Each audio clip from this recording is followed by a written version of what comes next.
গ্রাম বাংলার চিরচেনা রূপ আর ঐতিহ্যের স্বাদ নিয়ে বরিশালের বাকেরগঞ্জে অনুষ্ঠিত হলো এক অনন্য আনন্দ উৎসব। মঙ্গলবার সকালে গারুরিয়া কান্তু হাসান বালিকা মাধ্যমিক বিদ্যালয়ে বর্ণিল পিঠা মেলা অনুষ্ঠিত হয়েছে। শাহিন হাওলাদারের পাঠানো ছবিতে বিস্তারিত। মঙ্গলবার সকাল 10টায় বিদ্যালয় প্রাঙ্গণে বর্ণিল এই উৎসবের উদ্বোধন করেন উপজেলা সহকারী কমিশনার ভূমি তন্ময় হালদার। আয়োজক কমিটির সভাপতি ও স্থানীয় ইউপি চেয়ারম্যান এস.এম. কাইয়ুম খানের সভাপতিত্বে অনুষ্ঠানটি হয়ে ওঠে উৎসবমুখর। উৎসবে শিক্ষার্থীরা নিজেদের হাতে তৈরি বাহারি সব পিঠার 25টি স্টল প্রদর্শন করে। নকশি পিঠা, পুলি, চিতই থেকে শুরু করে পাটিসাপটা, গ্রাম বাংলার বিলুপ্তপ্রায় সব পদের পিঠার সমারোহ ছিল চোখে পড়ার মতো। তবে আনন্দ কেবল পিঠাতেই সীমাবদ্ধ ছিল না।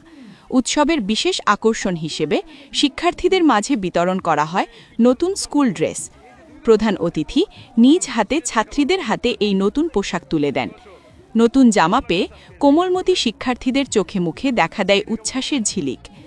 অনুষ্ঠানে বক্তারা বলেন, আধুনিকতার ভিড়ে হারিয়ে যাওয়া বাঙালির পুরনো সংস্কৃতিকে পুনরুজ্জীবিত করতেই এই ব্যতিক্রমী আয়োজন। এ সময় বিদ্যালয়ের শিক্ষক, অভিভাবক ও স্থানীয় গণ্যমান্য ব্যক্তিবর্গ উপস্থিত ছিলেন। প্রতি বছর এমন আয়োজনের মধ্য দিয়ে বিদ্যালয়ের শিক্ষার পরিবেশ ও সাংস্কৃতিক চর্চা আরও সমৃদ্ধ হবে, এমনটাই প্রত্যাশা আয়োজক ও এলাকাবাসীর।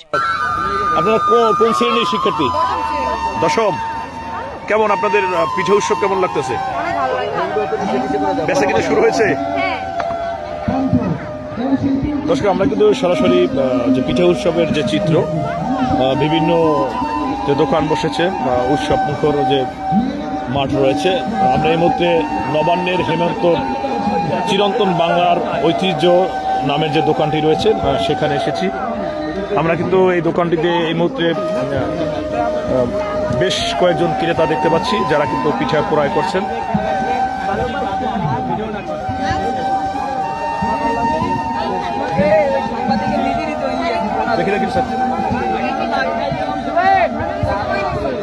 আপনারা কি কোন শ্রেণীর শিক্ষার্থী?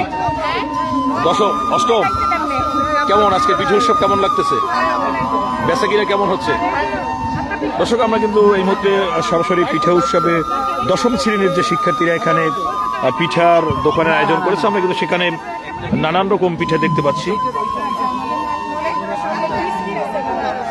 একদম উৎসব মুখর পরিবেশের কিন্তু সৃষ্টি হয়েছে কান্তু হাসান বালিকা মাধ্যমিক যে বিদ্যালয়টি, সেই বিদ্যালয়ের মাঠ থেকে আজকের বর্তমান যে চিত্র সেটি কিন্তু আপনাদেরকে দেখানোর চেষ্টা করতেছি।